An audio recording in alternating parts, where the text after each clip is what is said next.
Ooh, live and stuff. I've done this for a while, have we? Hello there, everybody. Welcome along. If you are getting a notification on your Facebook or on Twitter or on YouTube, it means that you're a subscriber and you've got the notifications turned on, and I really appreciate that. Thank you so much indeed. As always, it's your support that keeps us going and allows us to do what we do. So thank you very much indeed. Already we've got one or two people are jumping in. One thing I haven't done is made the Facebook page or the Facebook transmission public. So I'll do that. So at least then people can kind of comment and do what they need to do. Okay, so that's all sorted. Okay. Yes. It's a bit of a, I know it's been a very long time. Leanne D is saying, hello, what's this? It's been a long time. Hello, Leanne. I know that Leanne hasn't been in the rudest of health recently, but it's great for hopefully she's on the mend and hopefully she's feeling a little bit better. Toby is here as well. Howdy, Leonard. Hello there, Toby. How are you? Into the Blue Mister. Hello, stranger. Yes, I know. If I could show you the house at the moment, there is a lot of washing lying around and on hangers because it's my first day off in 13 days. I worked on my day off, which was last Saturday, which means I am very much, I'm looking forward to this stream and looking forward to it being very kind of on my day off. I've been looking forward to today and tomorrow with much anticipation. I'm resting up. But I'm doing all my washing, and it's been one of those days where it's been watching Justice League while the washing has been going on. So it's been kind of administrating my kind of day off from work and also preparing for today. Just to let you know before we do dive into it, this is going to have some spoilers in there. We're going to start with a spoiler-free overview, but the main topic of this is going to be kind of the impact of Justice League, as in the whole business of having a fan-driven initiative to get a film made.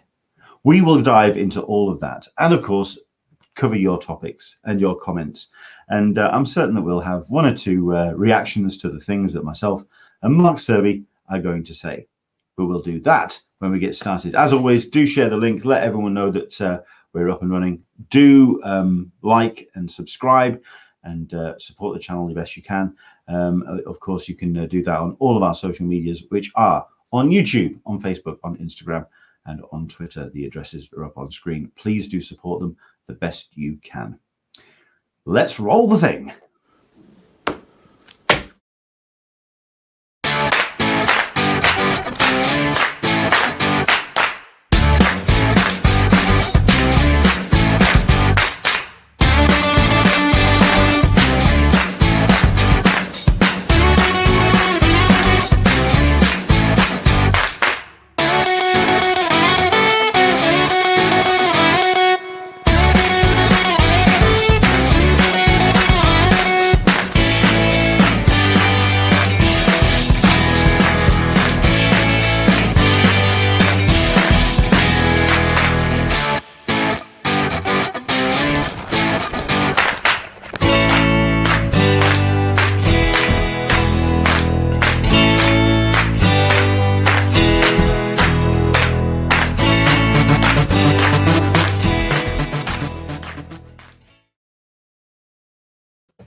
Hello there, strangers. How the devil are you? Welcome along to Talkin Con, a cup of tea with Englishman in San Diego. My name's Leonard Sultana, and when we get the opportunity, we come together to talk Comic-Cons, con culture, and all the stuff and nonsense that entertains us. At various Comic-Cons over the last 3-4 years, there's been things flying in the sky. There's been things plastered at bus stations or bus stops. There have been one or two IRL initiatives. Most of it, however, has been online to release the Snyder Cut. And after a lot of noise and hype and excitement about the project, it's finally here. It landed on Sky Cinema here in the UK. Because Mark is somebody of power and wealth and influence, he got to see the Snyder Cut a couple of days ago, whereas I got to see it this morning with everybody else here in the UK. In the US, of course, it's streaming on HBO Max, so it's going out to the various partners and supporters as such. We are going to get into not only our overview of the impressions of the film, but we're also going to get into one or two spoiler elements as well. I will put something down at the bottom and I will let everyone know. Basically, if you see the word spoiler alert at the bottom, yeah, it's going to be spoiler heavy. We will get into details. Admittedly, if you've seen the original Justice League theatrical cut, a lot of the details are in there because this has been a polished version of the story that was presented in cinema. But there are one or two elements, of course, which if you want to go in clean, you may want to avoid. So we will let you know when the spoilers are going to happen. But then we're going to dive into kind of like the meat and potatoes of the thing, especially what Mark wanted to definitely come on and talk about, which is about the impact of this. Not only at the end of the day, our eventual return to the cinemas to see something on the big screen, which I have certain thoughts about when it comes to the Snyder Cut in particular, but also the impact of having fans dictate to a studio and to some degree a filmmaker about what they actually want to see on screen. Basically, commerce and fandom driving art. We're going to dive into all of that, and that is the core of the conversation, which has been prompted by Mark Searby. Hello there, Mark. You sat there for a couple of minutes there, and you've said nothing. You might as well welcome along. How are you doing, sir? I'm very well, thank you. I'm very good. How are you? By the way, before we get started in all that, I must say, you seem to be the only person who, during lockdown, has lost weight. How is this possible? That would be work and exercise. Wow. Listen, I want to get fat again because, quite frankly, if it's a toss-up between being the healthiest I've been in over 30 years and feeling broken and having and limping all over the place and my feet hurting and my knee hurting and generally being worn down and broken, I want to stand and press play for a living. But at the end of the day, yes, I mean, I'm cycling to work, which is a 5-mile cycle each day. There, 5 mile there, 5 mile back. Plus, it's a very physical job, a lot more physical than I originally thought it was going to be. But no, it's definitely something where I've, I mean, I'm not as plump as I used to be. So do you know what? You're like John Goodman. Go on. Well, the before and now, obviously, John Goodman after. I'm going to go with Dara O'Brien. Dara O'Brien is usually the comparison I get as to who I look like. And to be fair, when Dara O'Brien lost a lot of weight, and he did it in between seasons of Mock the Week, it was very obvious. I think it was he started that show as the large Irish jovial host, and I think he got sick of being called the large jovial host, so he kind of, but yeah, I'll take it. I mean, yeah, I've got cheekbones again. It's quite disturbing, and at least 2 of the chins have gone. It's been yeah, I'm quite good. You can fit into your thank you very much spandex now. Yes, and we've got Toby saying, well done on the weight loss, man. Well done. Thank you very much indeed. But yourself, Mark, I mean, how's things with you? Obviously, pandemic is still keeping us out of the cinemas, which is your natural habitat, but you are still reviewing films, and you're still appearing on BBC local radio. I mean, where are you at the moment when it comes to pandemic and lockdown? At the boredom stage, is that okay to say? It feels like that. You know, there's a lot of things where I'm like, oh, we're so close to the next step. Let us have it. Go on, please. But you're right. You know, cinemas being closed is tough. It's very difficult as well. Us myself and Mark being in our late 20s, early 30s, Yes. We are miles away from our vaccination injections. So yeah, we're way away from that element of the whole procedure. But you know, look, films are still being released. We certainly here in the UK, we've been inundated with films on streaming services, whether it be Netflix, Amazon, digital downloads, Sky Cinema, Now TV. I mean, it really has. Since obviously I was last on the show, Leonard, we've seen a massive, massive, massive change in the way that new films are being consumed, certainly here in the UK and obviously in the US as well. HBO Max, I mean, it's the prime example. Now we've got now I know in the US there's Paramount Plus, I think it is, that's coming, where there's, you know, they're going to put stuff on there. So we've seen a massive change. It's going to be interesting to see how that goes forward once theaters, cinemas reopen. But obviously, you know, I imagine Zack Snyder wanted Justice League in cinemas. That was probably the whole point. Indeed. Well, let's start with that then, because literally from the first frame, I had thoughts of this film. Like I say, we'll do an overview first. We'll keep the spoiler stuff to one side.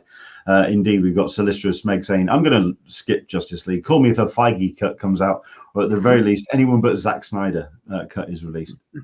Okay, let's get the core issue of the film for myself, because we are going to talk pros and cons. We'll start with initial overview, because from the first frame, this is released what people would look at their television screen and think is a 4:3 release. It's not. It's IMAX. That's what he was doing. He was framing this for an IMAX screen. In other words, even though it's HBO that's put up the money, it's Warner Brothers that's, or Warner Brothers, the television department, that is effectively driving this this release of Snyder Cut.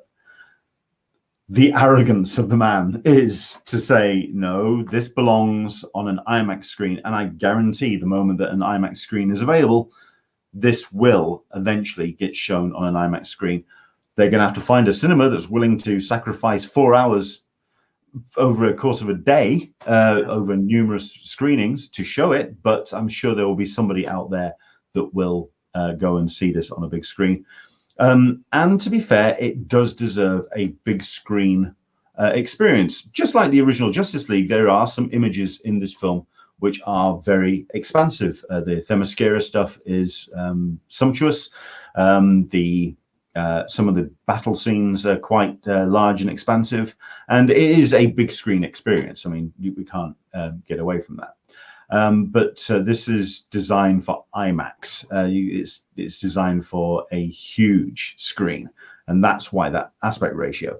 I just found it it's indicative of Zack Snyder, the kind of bullish nature of the man, to just insist on that format to go out onto a television screen or on streaming services, almost as if to say, okay, we are bowing to the fact that this is going out on HBO Max, but really this is where we as fans feel it belongs. It belongs on an IMAX screen. We'll start with yourself, Mark, because you saw this a couple of days ago, which means you've had a couple of days to ruminate on it and think about it. And we'll try our best to actually come at this, because so many of the reviews have been comparing it to Justice League, the 1997 release, which 2017, whenever it came out. 2017, right. The natural comparison, that's what people are just doing. They're just naturally putting it side by side with the original film.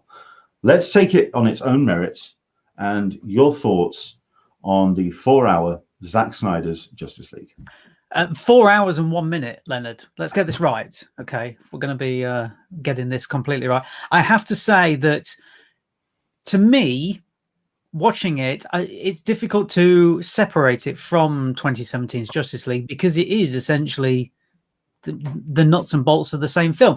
But I guess you could make a statement that it is a new and improved version, possibly. but I have to say that that doesn't really chime with me. It just feels like Snyder has turned around and said, right, okay, you know, all of that footage that I shot that wasn't used, I'm just going to put it all in the film. I'm going to say to you guys, look how much I've shot. Look at it all. Look at how long these scenes play out for. I mean, no wonder the film is 4 hours. If he hadn't have used slow motion, it'd been over in about 2.5 hours. There was a lot of slow motion. Like the last time I saw this much slow motion was in Mission Impossible 2. That's how much is in it. And it's not needed either. That's the thing. Everything feels like we're watching it in super slow motion. It's not needed. The first 90 minutes, we're introduced to the characters, but we already know the characters. This is the thing.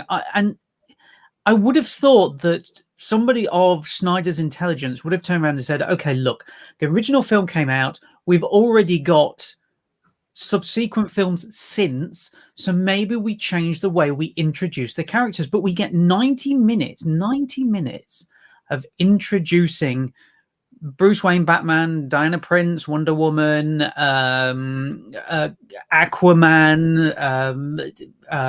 Arthur Curry, and it still does the same thing as well. I don't know if you noticed this, Leonard, but it still does the same thing with Arthur Curry in that it announces him twice.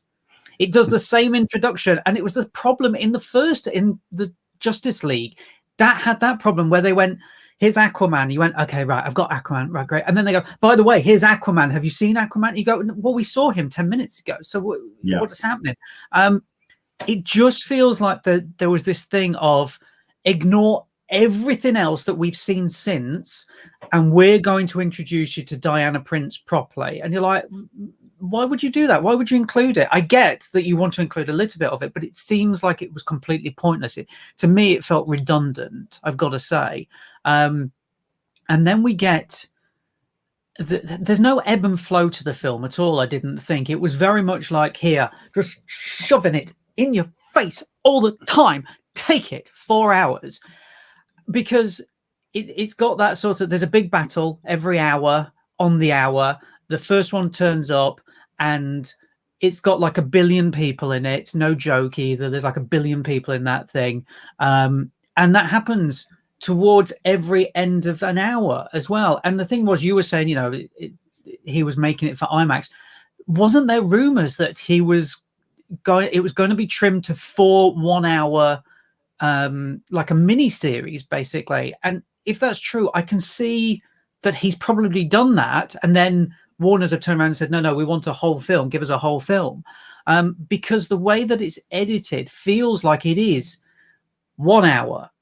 Stick the next hour to it. Oh, there's definitely, I mean, well, there is a conceit throughout the film, which is episodic. It comes in 5 parts with an epilogue. And yeah, there is this definite sense of that this could have been released over the course of half an hour over the course of 6 nights. There is an element of that, and I guarantee that HBO Max pushed for that, but there was this sense that 4 hours, let's get it done, let's get it out and make it into that release schedule. For myself, I tried my best to disassociate and make it a separate viewing experience, and in that regard, it's certainly a better film than the original 1997 Justice League, but that's purely because it couldn't have been much worse. Justice League 1997 is 2017, man. 2017, sorry. 1997. Bloody hell. Listen, the last couple of years the last year and a half has felt like an eternity. So that's listen, there's this sense of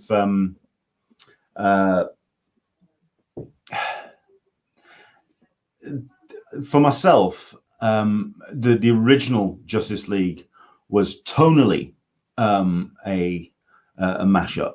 There was lots of I mean, the way I try to equate it is that scene in This Is the End with Seth Rogen trying to put together the large concrete wall and hold it together with gaffer tape. There's definitely a case of trying to just join this thing together. So tonally, the original Justice League suffered. This one has a unified tone. It has Zack Snyder's vision running through it from A to B, all the way through. But that's not necessarily, as a filmmaker, a good thing, because Zack Snyder, for myself, is he's very bombastic in his visuals, but beyond that, it's a kid with two metal bin handle lids going round and trying to attract mum, can you hear me? I'm here. I'm making all this noise. Can you look at what I'm doing, mum? Look at what I'm doing. And at which point you just go, okay, thank you very much indeed for making that much noise. That's well done. That's very impressive. Go sit down there and eat your ice cream, please.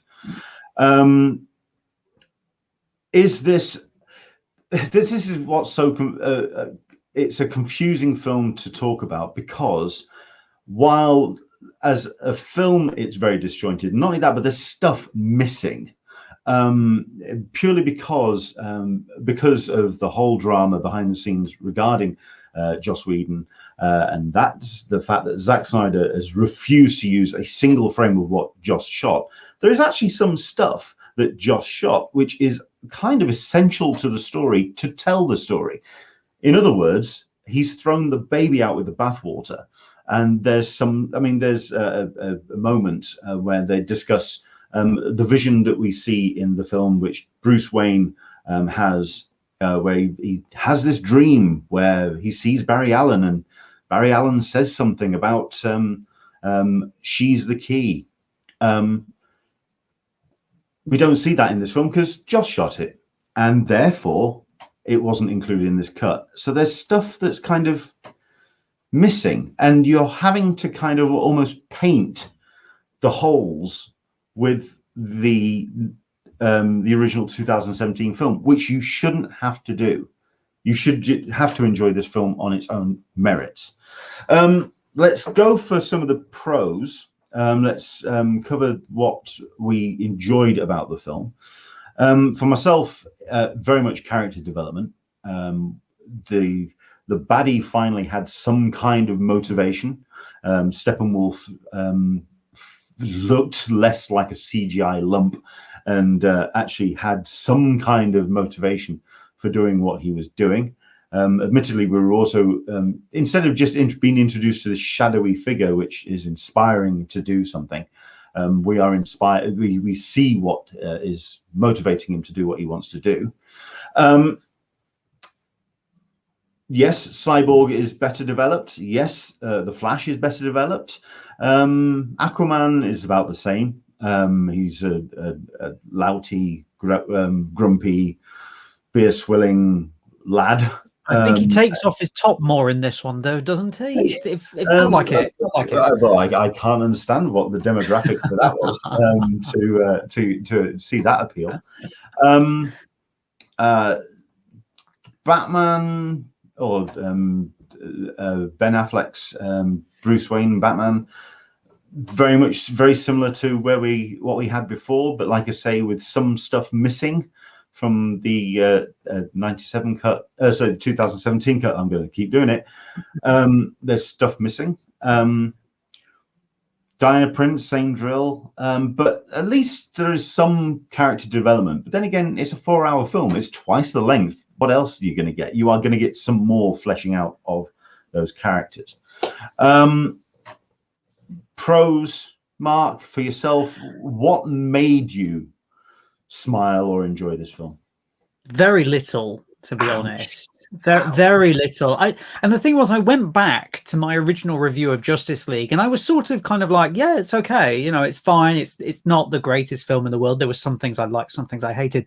I will say that I agree with you that, you know, the Batman Bruce Wayne thing I actually liked in the original. I liked the world weary Batman. I think it's interesting. We've not seen it before, and I thought Affleck was fantastic at it. It's a shame that he was kind of sidelined Well, it felt like he was sidelined in this one, but he probably wasn't. It was just the fact that we're looking at a 4-hour film. So there's probably more scenes in there. And I'm going, okay, great, we've got more. But it felt like he was sidelined a lot more in this. And the fact that his interacting with Diana Prince / Wonder Woman, I thought was probably the best thing about 2017's Justice League. And it's probably still the best thing about this Zack Snyder's Justice League. It just felt like things had changed. It wasn't there enough. Or as I said, maybe it was there. It just because it's 20 minutes in a 4-hour film. You know, the cyborg thing is interesting because before this film came out, Zack Snyder was saying, right, we're gonna do right by Ray Fisher here. He's gonna be the main character. We're going to flesh out the backstory. He is going to be the crux of the story. I agree with you. More backstory. Good. That's what we needed on that character, because he just turned up and you were like, who's this guy? Where's he come from? You know, it didn't matter. So we get more of that. That's good. However, have you seen the posters? The cyborg's still at the back of all of the posters. The film at the end of the day, he's still cyborg. This is the thing, isn't it? You can't get away from the fact that he's not even a B-list character. See, this is the thing. In my notes, I had put he's a secondary character all the way through. It makes not a jot of difference that they put a load more backstory in and he's in it loads more and whatever else. It just felt like he's still a secondary character. He's never going to eclipse Batman and Superman and Wonder Woman and Aquaman at any point. Yeah, okay, he probably could eclipse the Flash in terms of pegging, but I just don't see what's so special about this modern day Frankenstein monster, basically, because that's what he is. He's a modern day Frankenstein's monster. I just was sat there thinking it's nice that he's got more stuff, but it's all nothing. That's the problem. I think it kind of fleshed out a little bit more of the relationship with Joe Morton's character, which is Ray Fisher's, Cyborg's father. Yeah. We also got a little bit more of the backstory and the history of the family, of the Victor Stone family. So we're getting a little bit more of that. We're also getting a little bit more with the characterization of the Flash. Again, that's what you get with the extra 4 hours. So very little in terms of pros. What then would you say is the biggest concern when it comes to the cons for this particular film, as a cinematic experience, or as an experience on its own for Zack Snyder's Justice League? It's, as I'd said earlier, it just pulverizes you. It's got no ebb and flow to it whatsoever. And when you have a film that is 4 hours, no matter who makes it, whether it is Zack Snyder, whether it is Martin Scorsese, whether we're talking about like the German film Die Nibelung or something like that, it needs to have an ebb and flow. It needs to have down moments where the audience can take in everything that has happened. But as I said, when you've got the first 90 minutes where we're introducing characters at such a bombastic and relentless speed, you kind of think, when are we getting the break?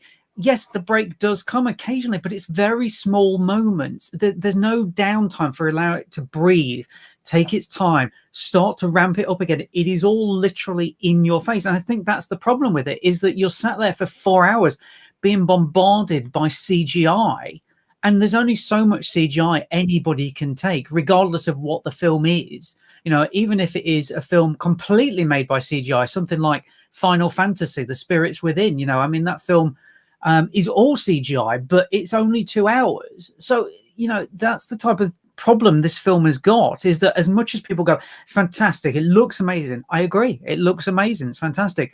But it needs to have that ebb and flow. You know, this is part of the problem. It's got. Is that down to the editing then? Because I mean, I was having some real issues with the actual structure of the film. I mean, there was some certainly. I mean, if we're going to talk the cyborg story, it actually has a flashback where it describes, or it talks about the origin of cyborg. In fact, I think it has it twice, and it doesn't necessarily explain that it's a flashback. There are some scenes which could have been at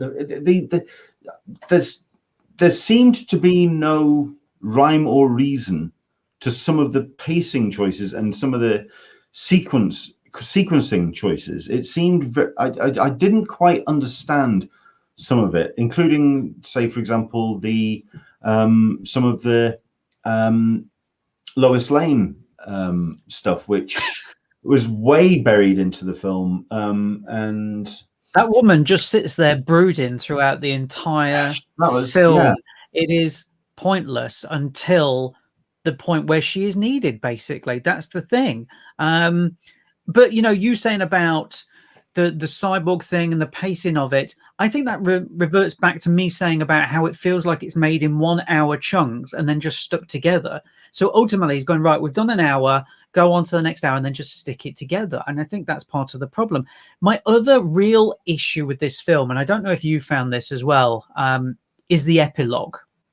So we get to... Yeah, so we get to that. Shall we? We'll hold that off onto the spoiler section. Okay, because right, fine. Okay, because no, I totally get. I know where you're going with this, and yeah, that's more. Yeah, we're definitely getting into spoiler territory. So let's stick with our overviews for the moment. Okay. 4 hours. Should it have been? Has he been indulged? What? I mean, we're going to get into this conversation after the actual review section of this. At the end of the day, the fans have insisted that, I mean, Zack Snyder's himself turned around and said there's a 6 hour cut, this thing out there, which is basically everything he's just shot. It must be everything he's shot stuck into an assembly cut. Yeah.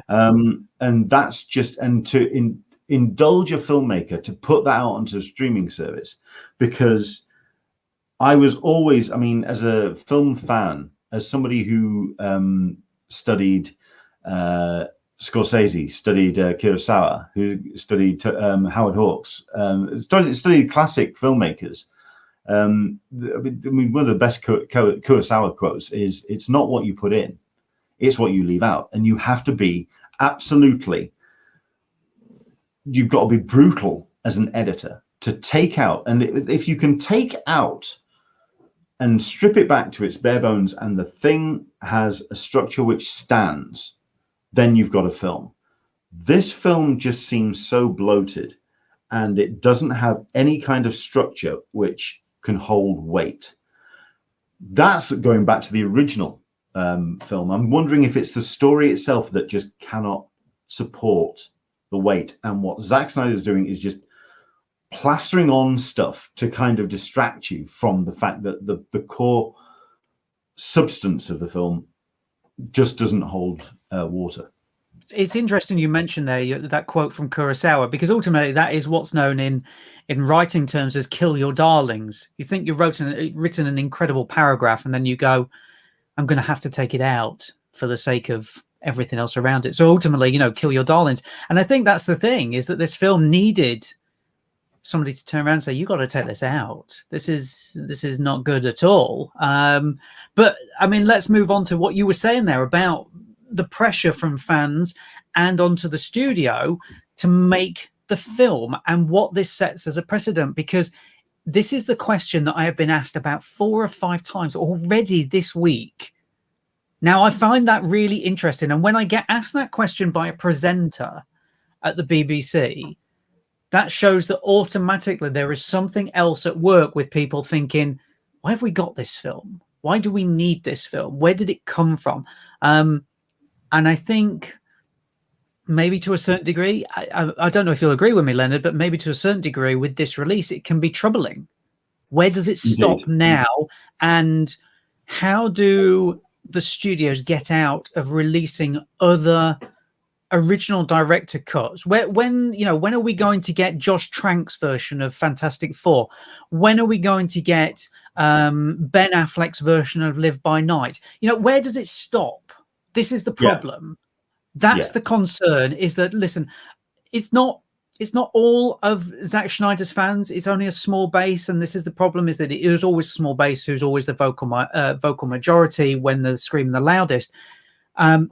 But when you have somebody like that and the studio bows down to it, what happens? Does that automatically mean that the film that, so later this year, we're getting Black Widow, fingers crossed, hopefully. Film comes out. It does, it's all right. It does okay, you know, whatever else. Then in 5 years' time, the director turns around and goes, that's not my film. We put another version out. Why would anybody start to think, do you know what? I'm going to go to the cinema to see this, when in actual fact, 5 years' time, I can wait for the proper version to come out.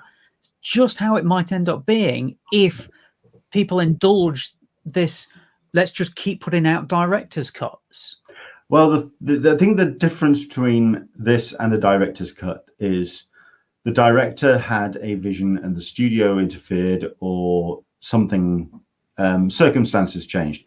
Yes, you can say that that's what happened with Justice League. At the end of the day, Zack had to bow out due to personal circumstances, the tragedy of his own family, of which this film is dedicated to, which I think is a nice touch at the end of the film. There is, however, the difference here is that most director's cuts are being pushed by the director, who feels that they have more to tell in the story. Whereas in this regard, it's the fans that insisted that it happened, and there's an absolute drive for that. We'll get into that in a minute, because let's very quickly deal with. I mean, first things first, by the way, any comments, I have been putting one or two up on screen, but please do dive in with any questions and comments that you want to put. We'll be putting up on the screen into the blue mist. Sure, there are some films which are very long, but I don't remember looking at my watch or shifting in my seat while watching Dances with Wolves. I don't remember what shifting in my seat and watching the clock with the extended versions of Lord of the Rings. Okay, maybe the third one. And I don't remember actually Titanic, which is a 3-hour movie, a 3-hour and change, I believe. That actually moves along at a cracking pace, and that's because it has been made by a truly gifted filmmaker. I have not seen a film this bloated and this convoluted since Tenet. And he says, watching Mark's face very closely indeed.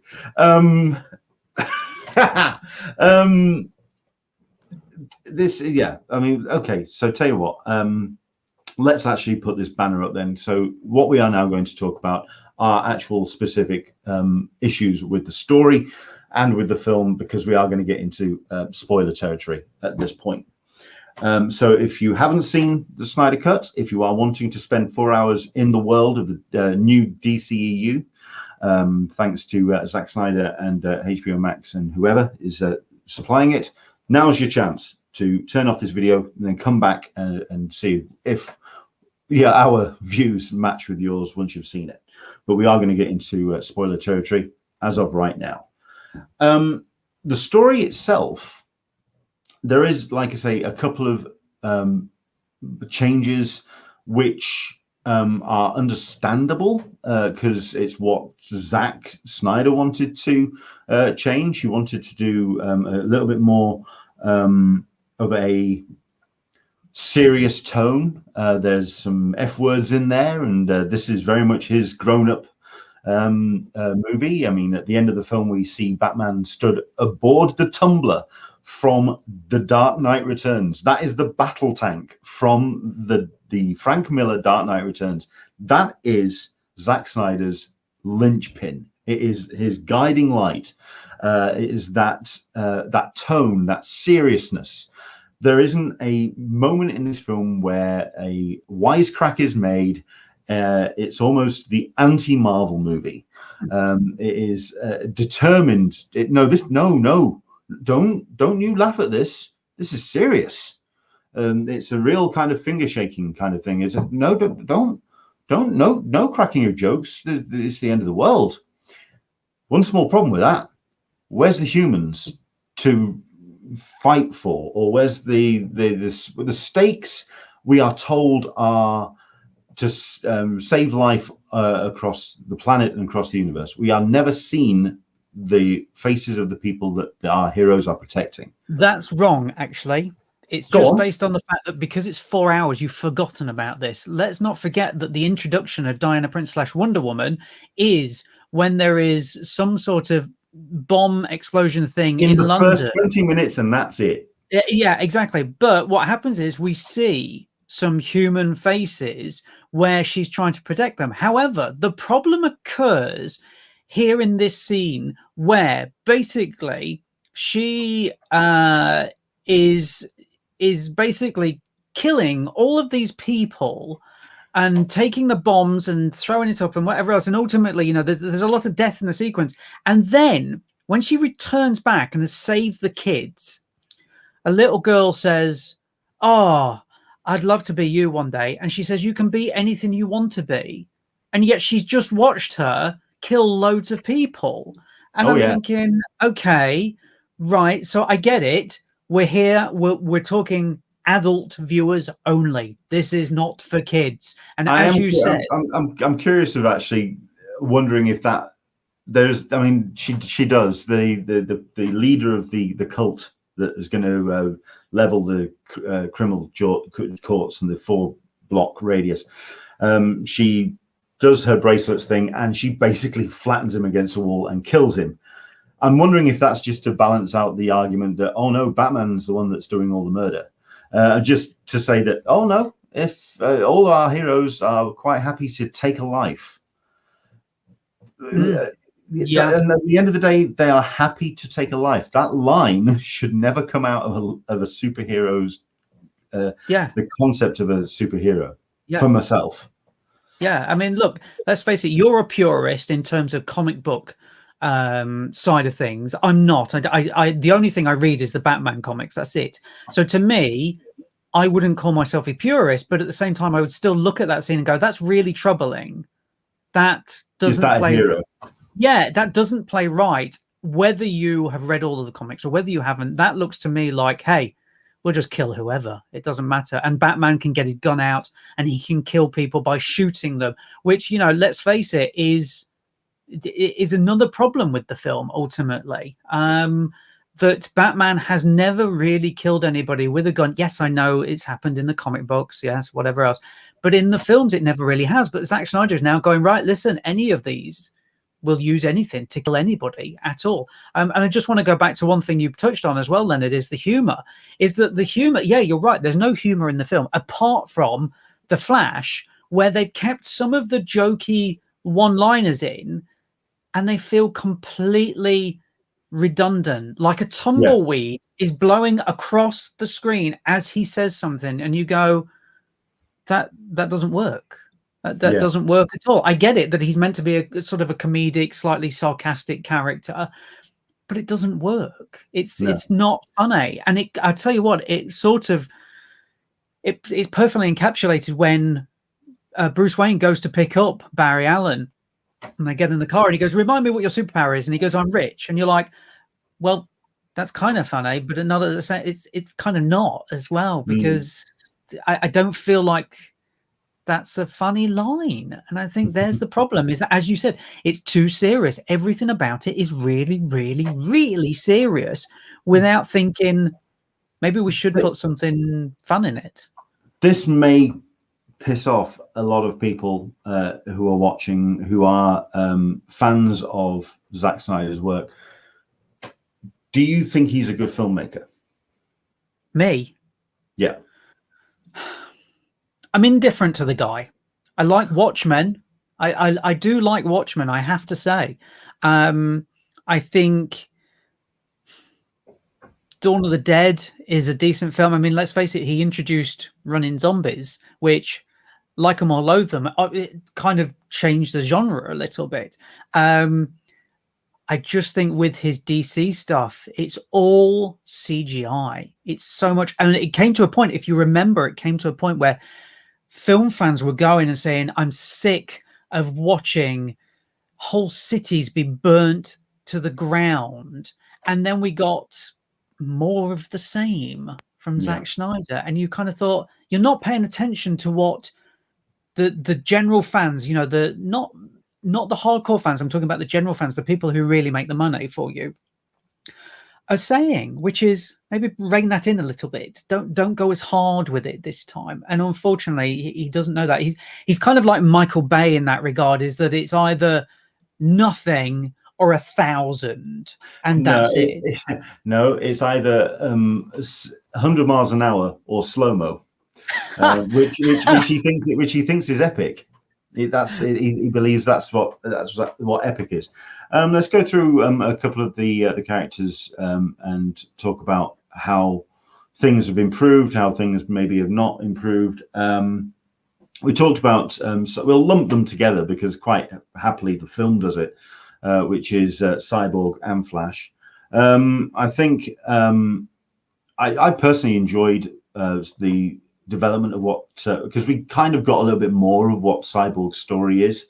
So there's a little bit of, I personally believe, like yourself, with this idea of redemption for Ray Fisher. Ray Fisher was, of course, he has made a lot of noise and instigated an investigation within Warner Brothers about the treatment by Joss Whedon of cast and crew.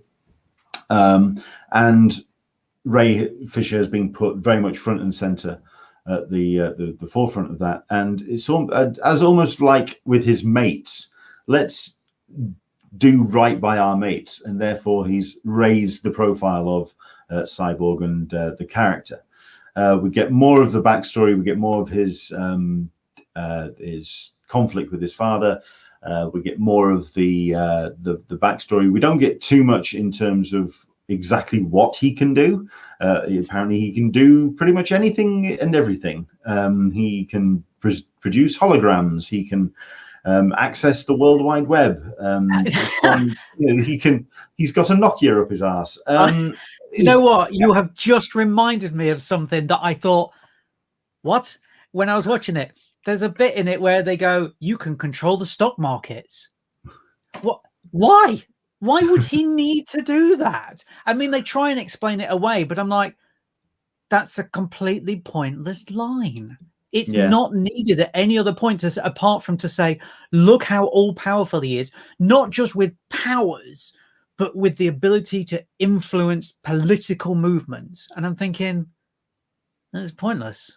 Yeah, rubbish. It's very difficult to tell that to a character who's in this existential funk throughout most of the film.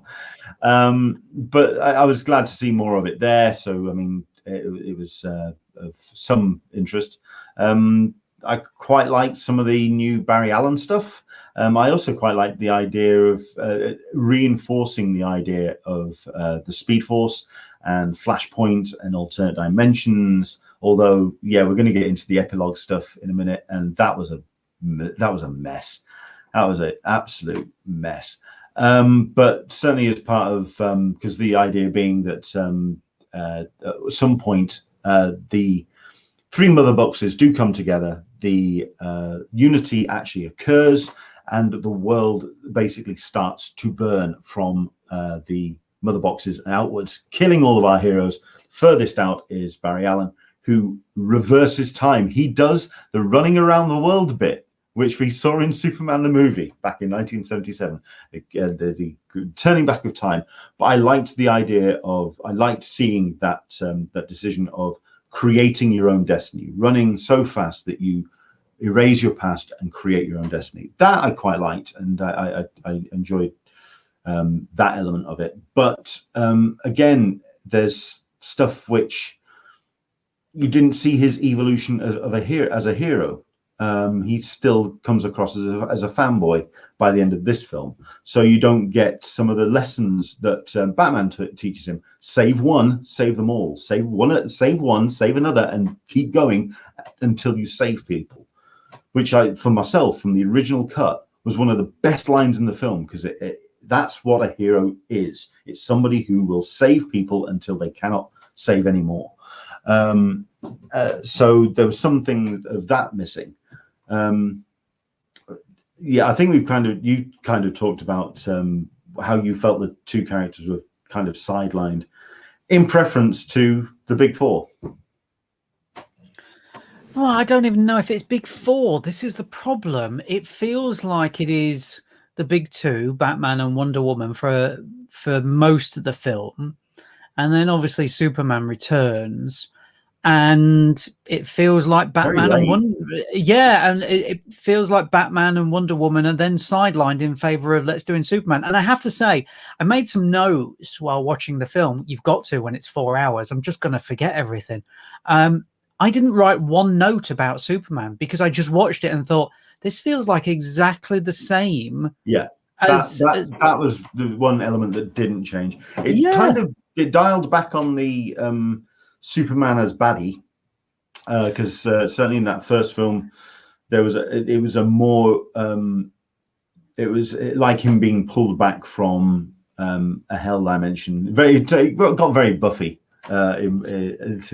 in some points, which so there's your Joss Whedon influence, but there was definitely that element of he came back from the brink, or came back from the other side, and he was basically more than willing to. I mean, we don't get the line when he grabs hold of Batman and says, "Do you bleed?" which mirrored off from the Dawn of Justice film.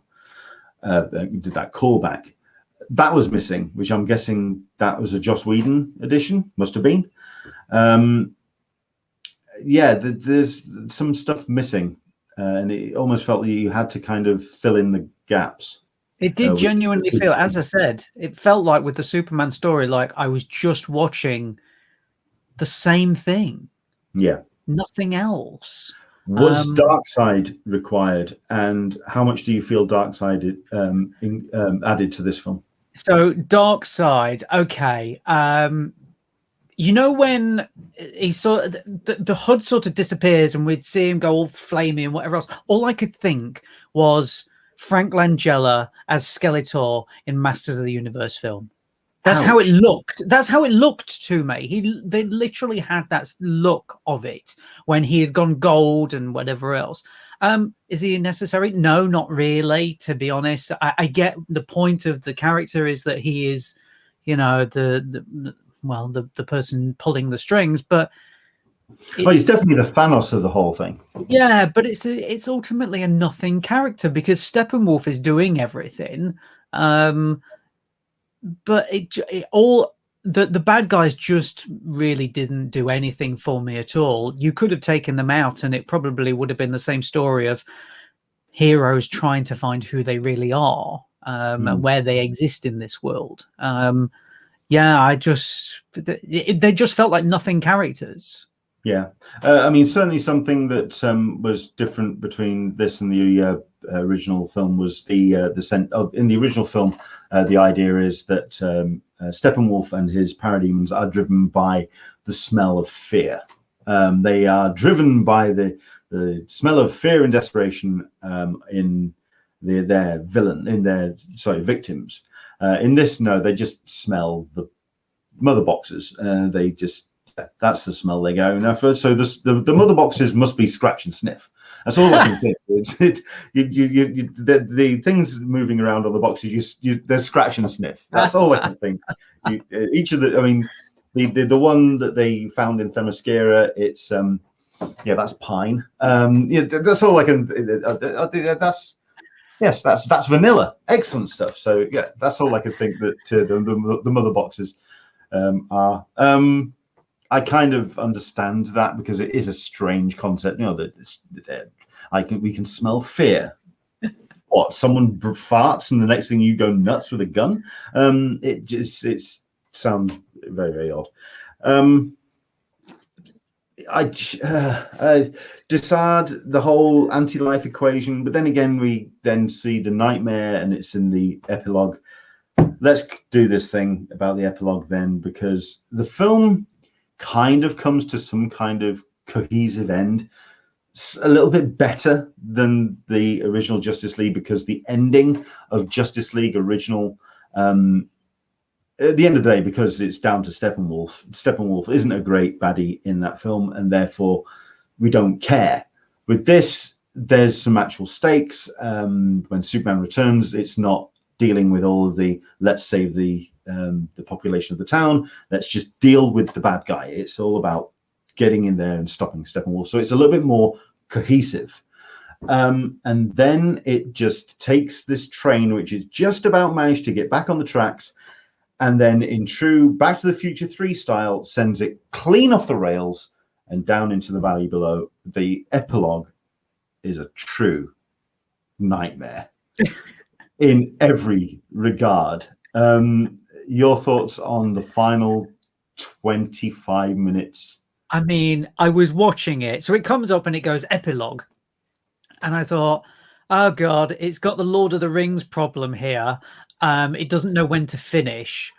And that epilogue, I'm watching it and I'm thinking, what is going on here? Because this is undoing everything that's just gone before it.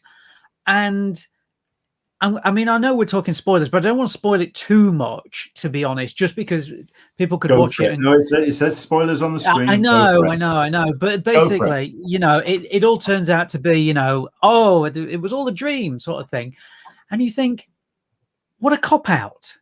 Like, it's the worst cop-out. But before all of that, we have all of the heroes in what can only be described as the dustiest planet going, all trying to find their way. And then my problem with that scene, with the epilogue, is that it is unnecessarily sweary. Like the rest of the film, you've got a few swear words in there. Don't forget, it's for the adults. It's not for the kids. But the end, they just swear all the time. And I'm thinking, just because you can doesn't mean you should. And I just didn't understand. It made no. It made no sense whatsoever to have any of this attached to it. Out of nowhere. It came out of nowhere. It did, absolutely, and it didn't make sense. And Batman was holding a gun, and you're thinking, well, what's he going to do with that? He can't see anything. We're on a Dust Bowl planet or whatever it is. All of the other characters are sort of just moping about. We get the special cameo, which ultimately could have really not been included. It's pointless because, as I said, by the end, it's ooh, oh, look. Oh, it's okay. He's woken up by a lake. How lovely. Oh, and there's somebody coming here. Oh, who's he going to speak to? Oh, will it be? Yes, it is. We've seen it all. But I mean, it's even worse because you think, okay, right, he's woke up. And then when the so character... It doesn't explain what that was. Does it? Makes no sense.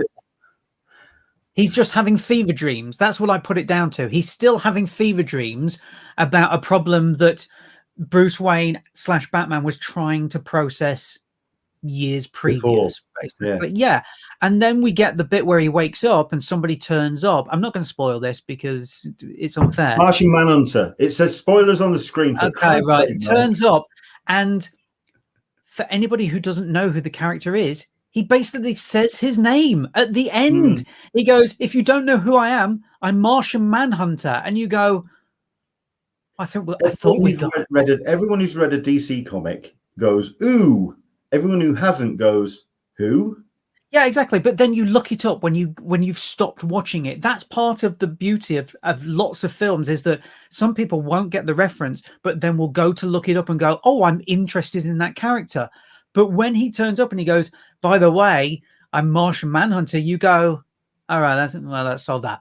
That was it. The entire epilogue is pointless. And that's the thing that grinds my gears the most, is that I could sit through the 3 hours and 40 or whatever it is. You know, look, hey, I've done The Irishman 3 times, but, you know, that's a different story. Are we talking a film here or what? Yeah. That epilogue is just ridiculously pointless from start to finish. And you're right when you say it comes out of nowhere. Why? I mean, do you think all of that was... It even has the sequence that was in the film, I believe it was it mid-credits or post-credits, which is Deathstroke meeting up with Lex Luthor. Was that... Anyway, it just plonks it in the middle of this epilogue. and is supposed to be the big reveal that Lex Luthor knows who Batman is, but we kind of knew that from Dawn of Justice anyway, and is now telling everybody else. So. And the thing is, as well, you know, you say about that, I've completely forgotten about that scene. Thank you for reminding me. Is that, you know, there was an interview I saw with Joe Manganiello where he was like, no. It's much more better for my character. I was watching it thinking, nothing's changed. Nothing has changed whatsoever. Yeah, it just, I can't get over the epilogue as to how bad it was. I literally just sat there thinking, this is rubbish. Yeah.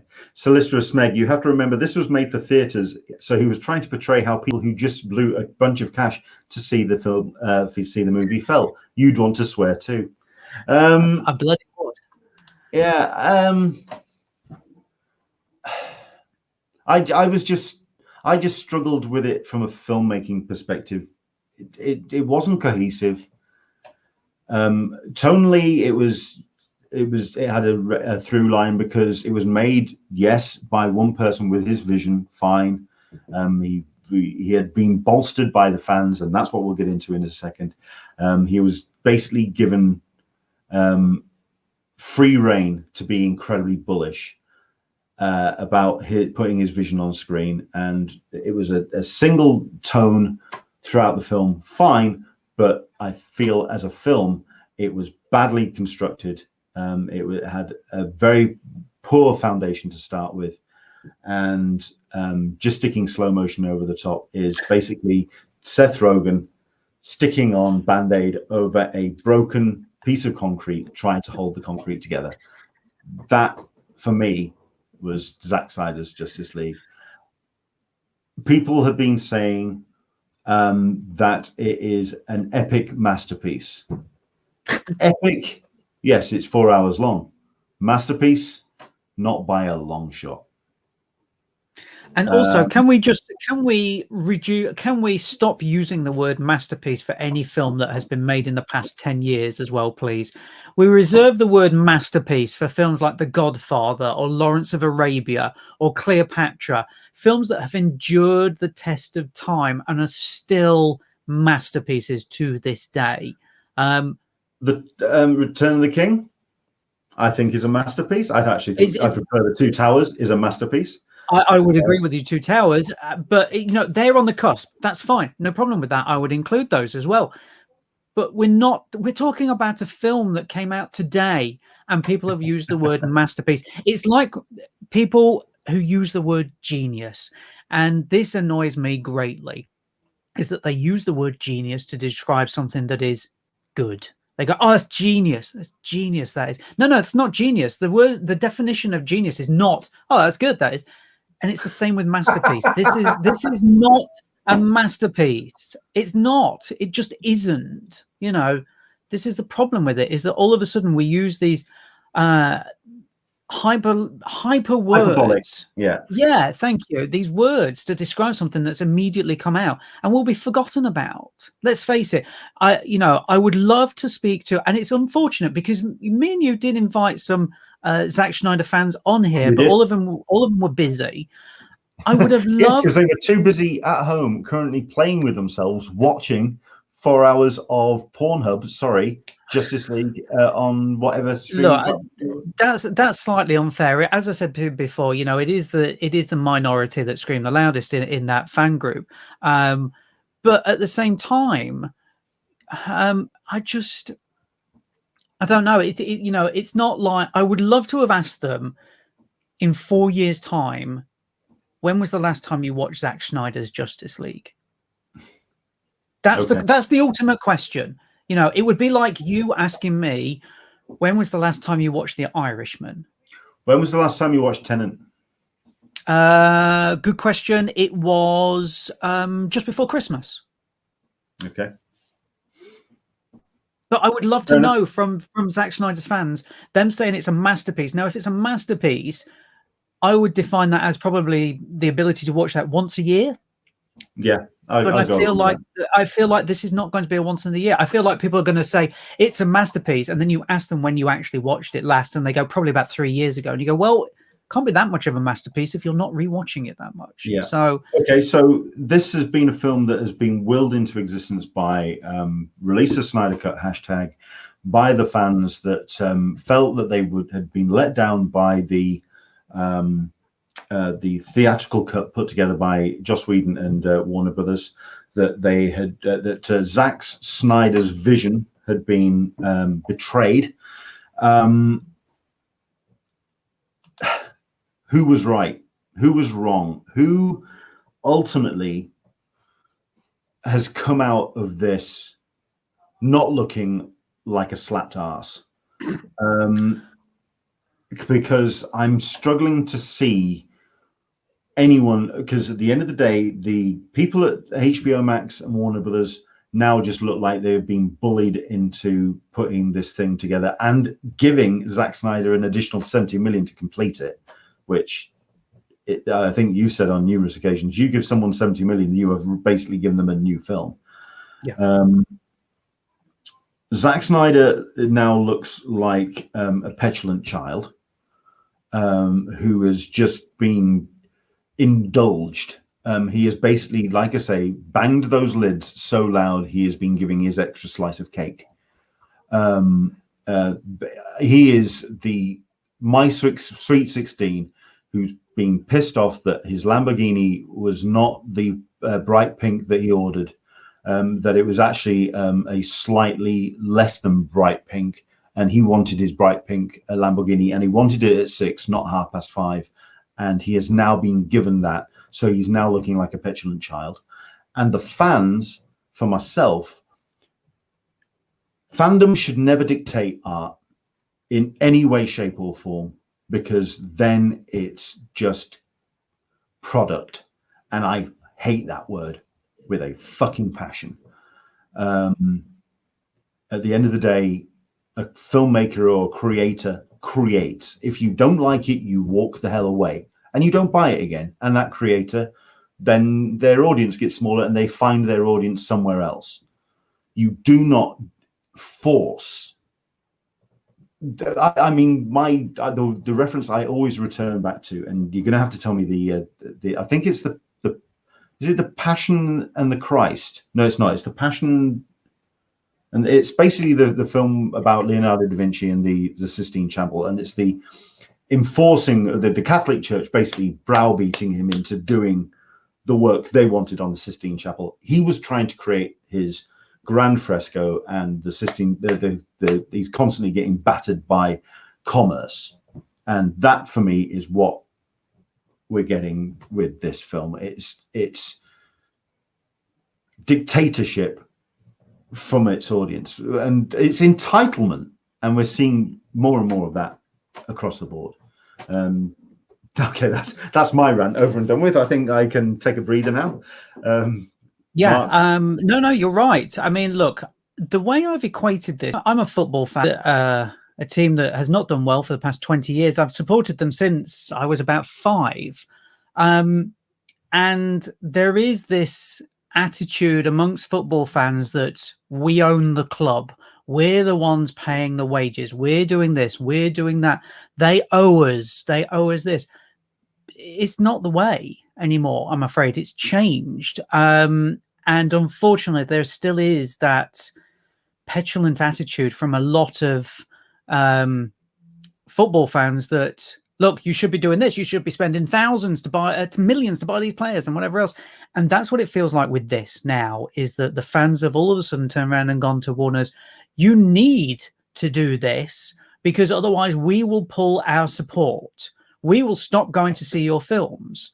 And I think somewhere along the line, somebody at Warner's has gone, oh, well, the DC films have not done very well for us. So if that happens, we could lose a lot of money, which is completely untrue anyway. Yeah. Let's face it. Nobody is, as you rightly pointed out, if you don't like it, you don't go and see it again. But to be honest, if it's a comic book movie and you're in this, nerd universe, chances are you're probably going to go and see it, or you're going to wait for the DVD or whatever else. Was that I wasn't a fan of the original Justice League, and I sat down and watched this 4-hour cut. See, that's the thing. But some people won't. That's fine. That's no problem. But it's that worry from studios that, oh, our audience is diminishing. And it's like, but it will do when you give ridiculous amounts of money to somebody who's already made a film and then is going to make it again, where does it stop in terms of you saying no to the fans now? Because now I've noticed that the next thing that they're pushing now is return Zack Snyder to the DC universe,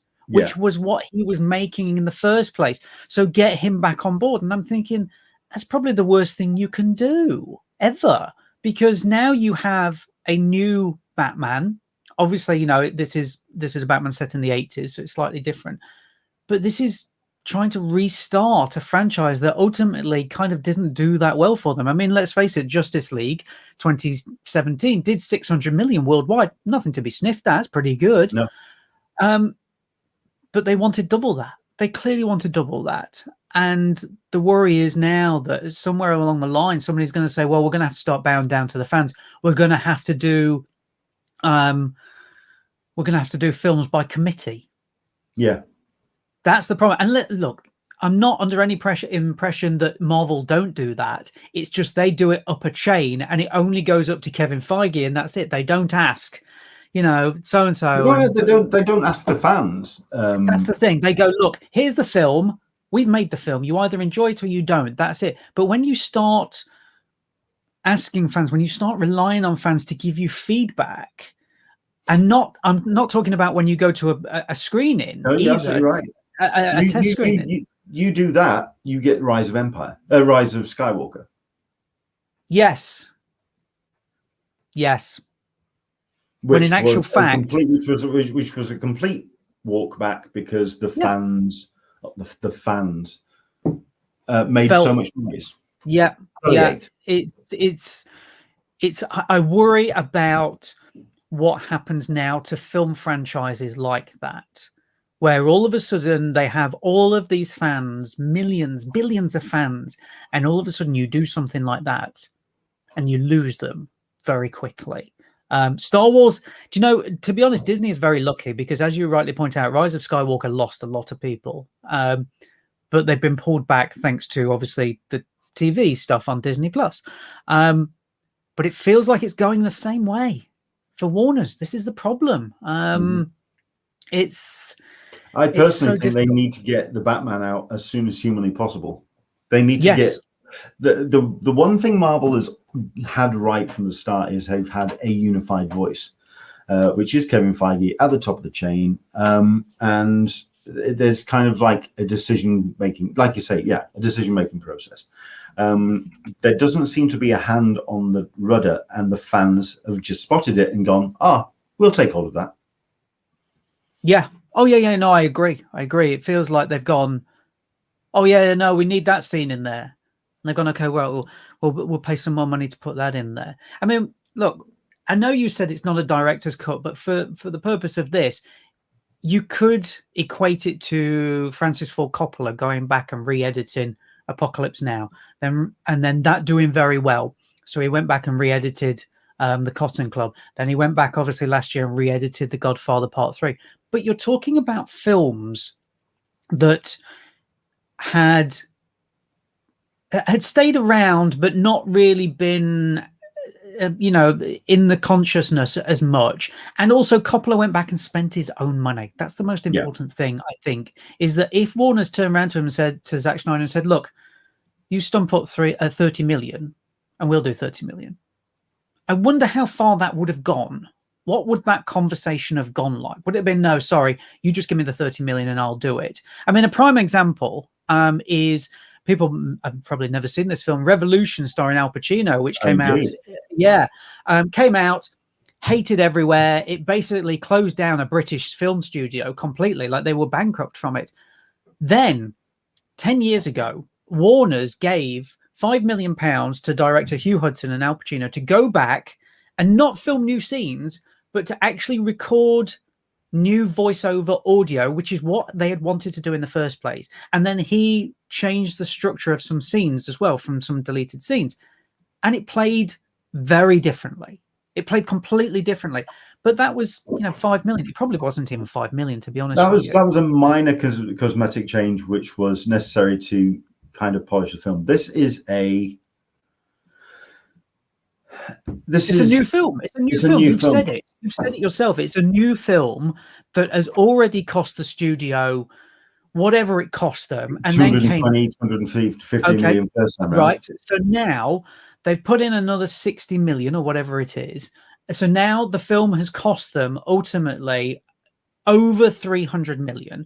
Okay, yes, the first one did 600 million at the box office, so they're still in the black. Great, but they're not making much money from this film. Let's face it, because of the situation. I'm curious. Well, like I say, I mean, the only thing that's going to make or bring Zack Snyder back into the DCU is the success, the rise and fall of this film. Admittedly, every review I seem to be seeing is positive. I mean, although that Variety one, quite frankly, baffles the crap out of me. Let's see if I can just quickly dial that up. I will say that the review I agreed with the most was Calissa Lowry here in the UK. I think it's for the I newspaper. I thought she got it absolutely bang on. She had all of the same problems I had with it. She had also all of the things that I thought were okay about it. Yeah, I thought that one, for me anyway, I thought that was great. But you're right about the Variety review. What's going on there? I mean, let me just let's see if I can bring it up on screen, because the line from it is there it is. The headline is Zack Snyder's Justice League review. The director's 4-hour cut is truly a new film and a knockout. It's rooted in comic book convention, but it's now told with a skillful grandeur that trumps the Avengers saga. I'm sorry, but no. The thing about the Avengers film, both Infinity War and Endgame, is it was spinning so many plates, but it still managed to stay very much on a dedicated course, and that was down to two very skillful filmmakers. Zack Snyder is not a skillful filmmaker by any stretch of the imagination. I would like to make a point about that, actually, comparing it to the Avengers saga. The Avengers saga had 11 years to build up to the Avengers. This one didn't really have that, which is, it's no fault of Zack Snyder's or anybody else like that. It was very much forced into, look, we need to get all of these people in a film as quickly as possible. However, think about the time when you were in the cinema and you were watching Avengers Endgame and it had that fight at the end, and either the scene where Black Panther came through and everybody from, Wakanda, and you went, pardon my swearing here, but you went, fuck yes. And yes. Then you had another scene straight after where Captain America had got Thor's hammer and you went, fuck yes. Like there's about 4 scenes in quick succession in that film where you're just like, holy shit, how are they going to top it? Even the A-Force with all the female superheroes coming together, people have quite rightfully called that a pandering scene. I watched that and go, I don't care. Look at it. It's awesome. Yeah, I'm in complete agreement with you. And you bounce off each thing. At no point that's the difference. Yeah. Exactly. And in no point in Zack Snyder's Justice League, and yeah, okay, people are going to say I'm biased because I didn't like the film, but there must have been a point where I should have gone, fuck yeah, at least that's a good scene. But there wasn't for me. And this is why I wanted somebody who is a Zack Snyder fan who likes the film on here to tell me there is a scene in this film, because it doesn't feel like there is. Makes you want to stand up and clap. And then Yeah. I would love, love, love to have been at a press screening for this film. I would love to have been at a press screening for it just to see what the reaction is. I mean, we talked about Avengers, and I hate to come across like a Marvel fanboy. I'm a DC and Marvel fan. I'm across the board.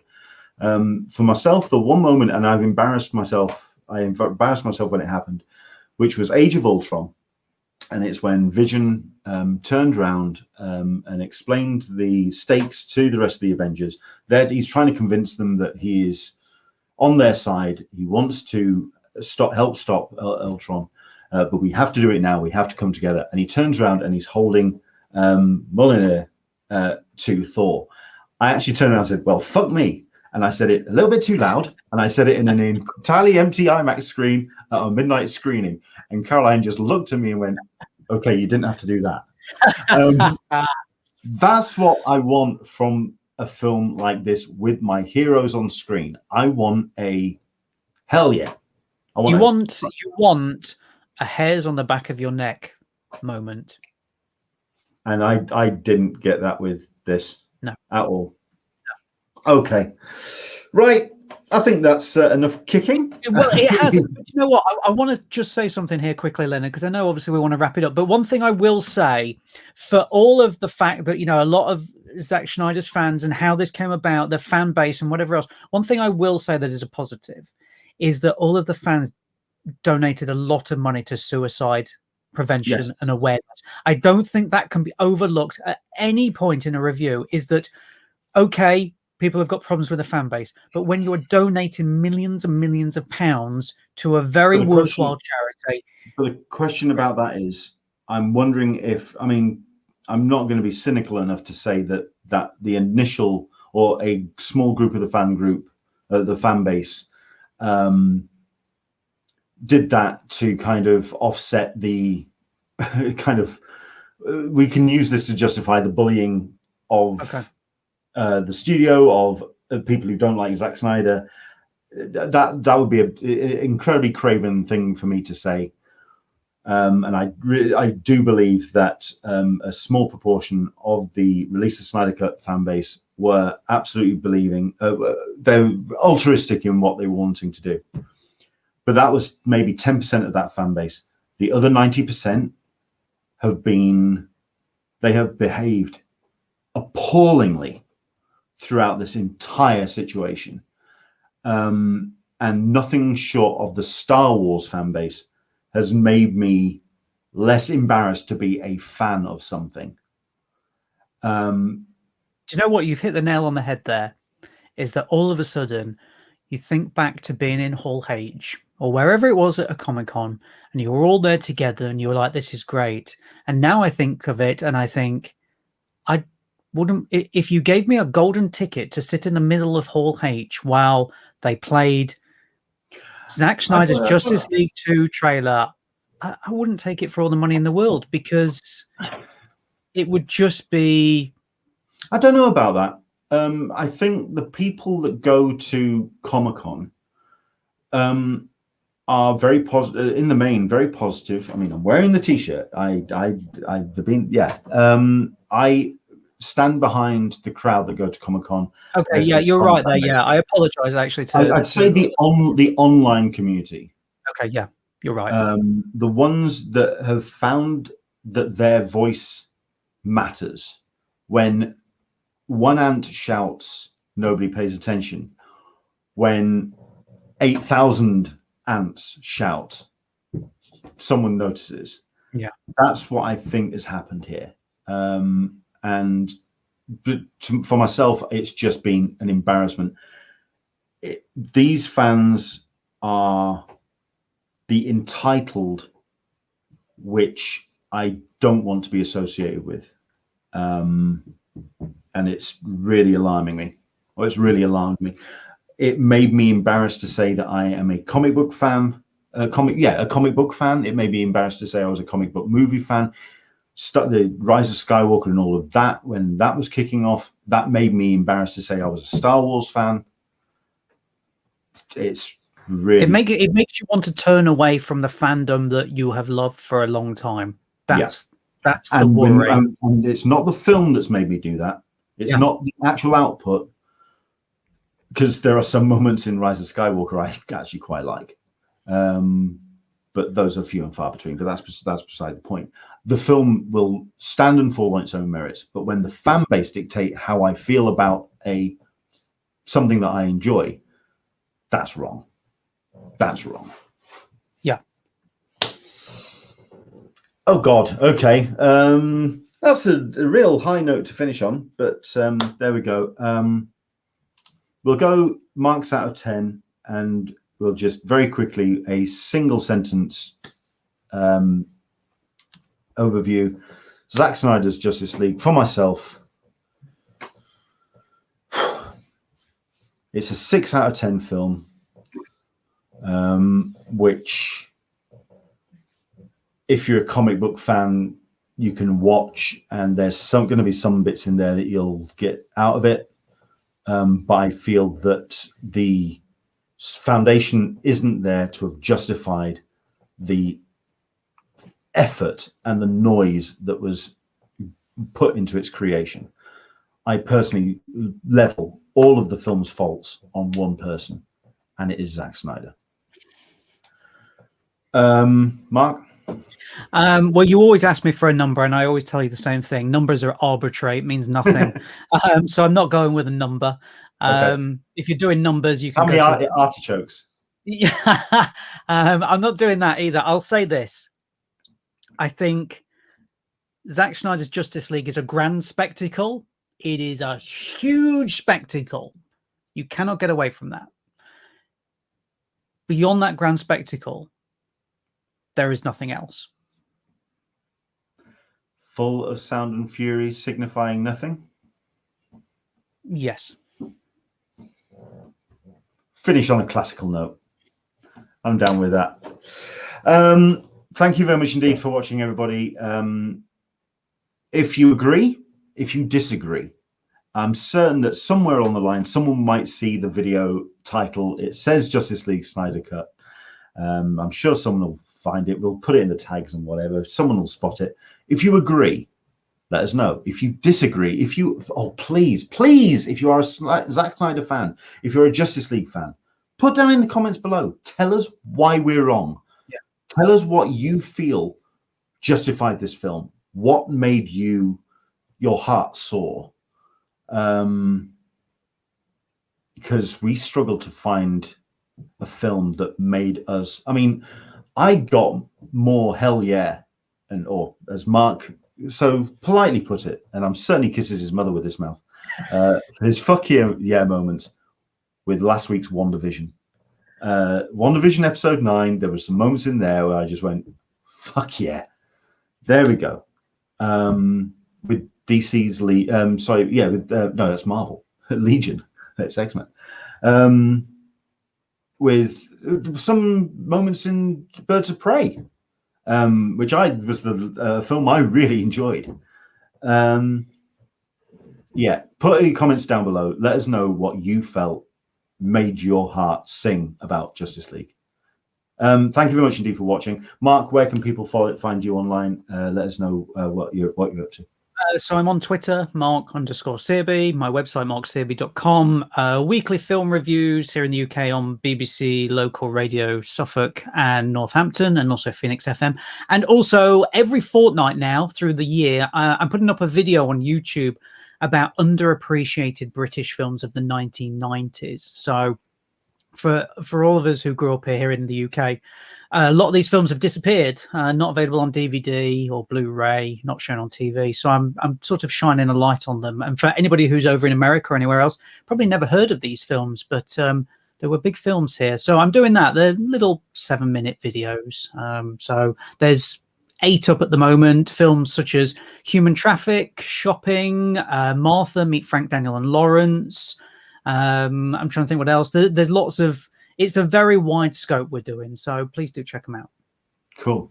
And for myself, you can, like I say, I am currently tied up a lot with work, with my new position at as a warehouse monkey at a major high street chain here in the UK at one of their core warehouses.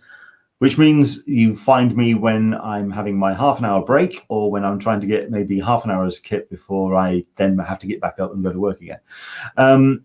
So do follow me mostly on Twitter on Englishman SDCC. I try and put up what I can, but I really would like to once again say thank you very much indeed to Dan Berry and to our fantastic contributors for what they're doing with the site at theconventioncollective.com. We've got some great. We've got a great review of Raya and the Last Dragon. What was your thoughts on that? Quickly, Mark. Loved it. Okay, there you go. We've got some great comic book reviews up there at the moment. We're keeping an eye on some new Kickstarters. We're showcasing those as well. thank you very much indeed to Dan and everyone at the site for keeping up work with that. Obviously, San Diego Comic-Con is not going ahead this year, so we're going to do our best to cover WonderCon, and we're going to cover San Diego Comic-Con at home and all the other virtual conventions as well. But I'll be online when I can, and if there's any comments or any questions you want to put forward, send them to me on Facebook, send them to me on Twitter. I'll answer and respond the best we can. Thanks for watching. Do take care, and if you haven't seen it already, go off and just check it out, the ZACK SNYDER'S Justice League, because hey, we're supposed to be all indoors doing nothing at the moment. What else are you going to do for 4 hours? Check it out. Take care. Thank you very much indeed, and keep your eyes open. You never know. Somewhere down the line, there may be another Talkin Con, a cup of tea with Englishman in San Diego, and I may even be even thinner. You never know. I may be completely unrecognizable. I may even be as thin and as svelte as Mark Searby. Who knows? Take care. Bye-bye. Bye.